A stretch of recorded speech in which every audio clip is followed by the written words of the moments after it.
The holidays are real grief milestones, much like your loved one's birthday, the day of death, and anniversaries.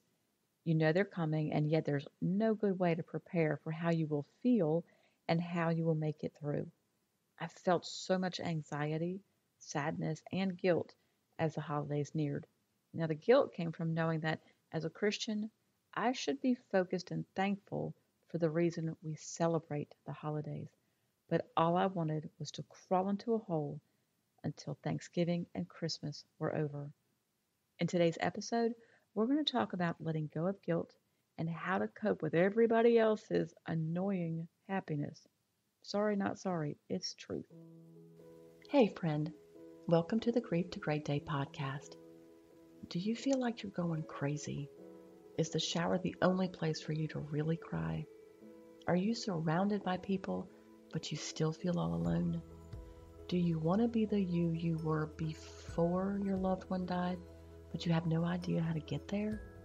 I'm Steph Cabanis, Southern by choice, wife, turtle triathlete, Jesus follower, and fellow traveler in the journey of grief. I too struggled to breathe, questioned God and my faith, and thought I would never be happy again.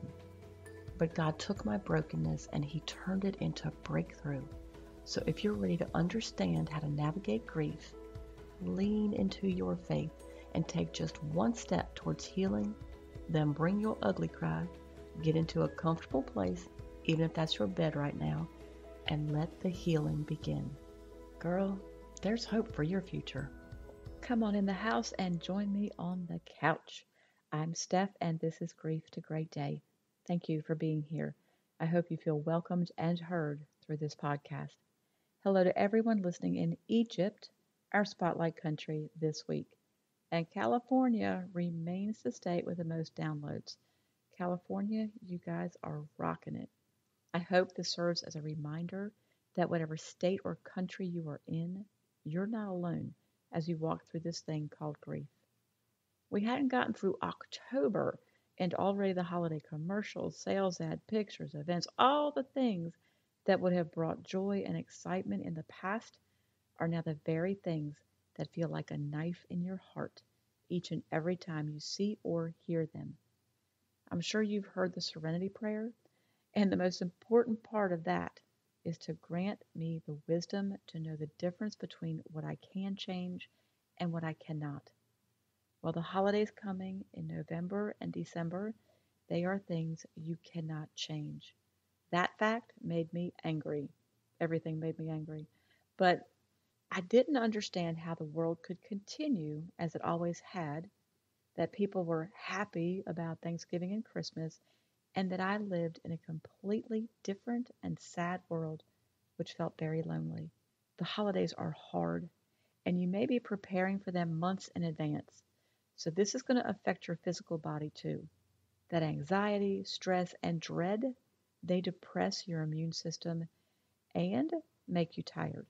So, it's important for you to allow extra time for most tasks and leave plenty of time to rest. It's also hard not to compare your current life to the Hallmark movies and social media pictures of friends. You might even resent that you're more focused on surviving than enjoying the holidays. So try not to focus on what other people have because you need your energy for your daily life. The holidays, they will not last forever. They only feel like they do. So, for Thanksgiving and Christmas and other grief milestones, here are a few ideas to help you get through. Number one, don't allow the fear of the holidays to take you over. When I started seeing ads for the holidays, the anxiety began. I felt bad enough that I had to live through them alone, but then watching everyone else's lighthearted happiness, can you guess? Yeah, made me angry. Number two, understand that this is a significant milestone in your journey. It doesn't matter how far you've come, the holidays will be hard. So know that you're not weak and you're not regressing in grief. You're not going to sail right through them. So the goal here, or the win, is to get through them. See, getting through them right now will make you stronger and more prepared for the next milestone. And you might not care about being stronger. I get that. But I share it because in the future, this experience will give you confidence of who you are from what you've come through. Number three, don't let people should on you. I'll say that again. Don't let people should on you. One of our founding pastors shared that. Don't let people tell you what you should and should not do. There is no perfect way to walk through your day. So, with God's guidance, walk through it as you are able. Create a plan for what you will and will not do, but stay flexible. And listen to the last episode, number 53, on how to incorporate your loved one into the holidays to make them more doable. Number four, do something that you enjoy. If you can take a small trip, get to the beach or mountains, then go. Or do something else that will calm you. If you can take a big trip, take a big trip. The holidays make you kind of feel at the mercy of those with the gatherings, the events, and the planners at work or church. I know it's overwhelming, but you can do what you want to do. Number five, pull out your faith resume. Now, y'all, as many times as I've mentioned this, I am hoping that you have at least started to create one. If not, create a faith resume. Listen to episode 41 on how to do that. Focus on what God has meant to you in your life, how He has been with you every step of the way, and all the things you still have to be grateful for, even now. Number six, don't torture yourself with the Hallmark or Lifetime movies or social media or regular TV with all the ads. Just take a break. Take a break from it all. Remember, what you feed grows. So if you're going to feed on all the happiness of others, all the commercialism, there's no way you won't compare your circumstances to theirs. Focus on what you do have. Number seven, and here's the challenge, focus on why Christmas is so important to you as a Christian. Monica died in September, so my first Christmas was pretty much a fog. However, the idea of thanking the very same God who allowed my pain was a hard ask. I spoke the words, but I did not feel them, and I could tell the difference. Then I figured that God should be happy that I actually thanked Him. I know it's crazy, and I hate to admit this, but maybe it's going to help some of you. I thought that God felt the same pain as He watched Jesus die for the sins of the world. But then I thought, yeah, but you brought Jesus back to life, so the pain, it couldn't have been as bad. Now, fast forward to my Christmas year two. I said the words, I meant them. I had gratitude for Monica, for the experience, and for what I had left. And I thought about my pain over the past 2 years. I thought about how others had been through much worse than me, and then I multiplied all that times all the people in the world and all the years the world had been created. I can't help myself sometimes. But put all that pain, sin, and darkness onto one perfect man in Jesus. And the thought of that was shocking for what He was willing to do for us. Think about it. Most people who are not grieving, they are fighting other people at the store. They are in jammed parking lots. They're spending a lot of time on Amazon purchasing the things they don't want to go to the store for. They're planning events, preparing food for the events that they're going to attend. So most people who are not grieving spend less time on the reason than they do the season, the gatherings, the gifts, the cooking, the baking, and the full schedule. You right now are not caught up in all that. So for you, this may be one of the most sacred Christmases of your life. So, quick recap. Number one, don't allow the fear of the holidays to take you over. Number two, understand that this is a significant milestone. It's not going to be easy. Number three, don't let people should on you. Number four, do something that you will enjoy.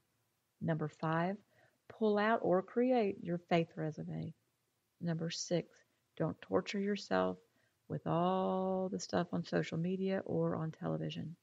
Number seven, focus on why Christmas is so important to you as a Christian.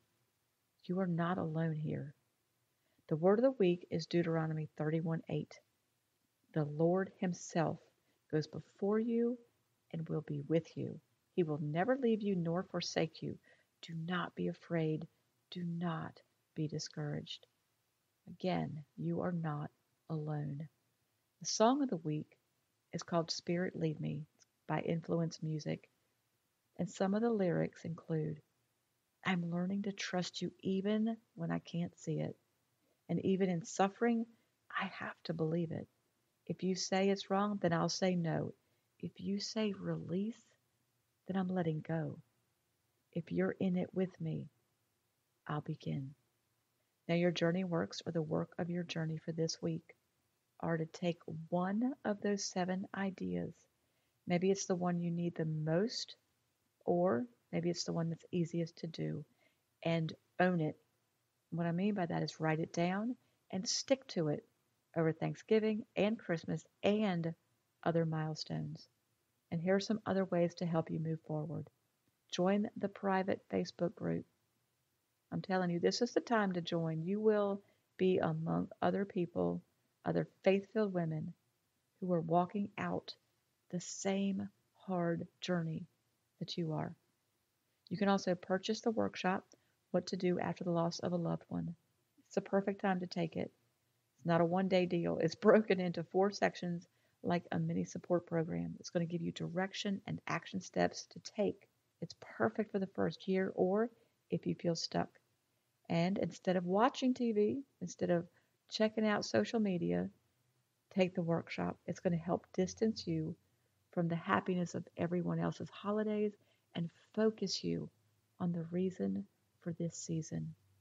If you don't have a church home, visit my church, opendoorchurch.com. Let me say that again, opendoorchurch.com.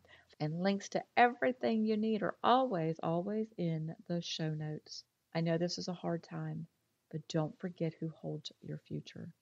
And know that you're not alone. Keep on coming back to the house, keep sitting on the couch, and keep taking these steps, however small or slow, towards your healing.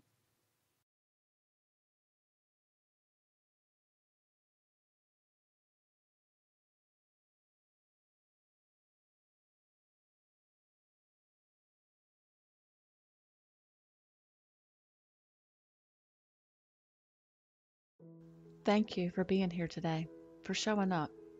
If this podcast has given you hope, encouragement, or helped you in any way, share it with a friend, either in a text or on your social platforms. Also, please subscribe, rate, and leave a written review on iTunes. It's a huge blessing for me to know that you're out there. Lastly, and this is important, you are not alone. Connect with me on the Grief to Great Day website, the link is below, and sign up for our free newsletters. I want to be able to pray for you by name. Remember, grief isn't something you're going to get over, but a great day is something you can get to.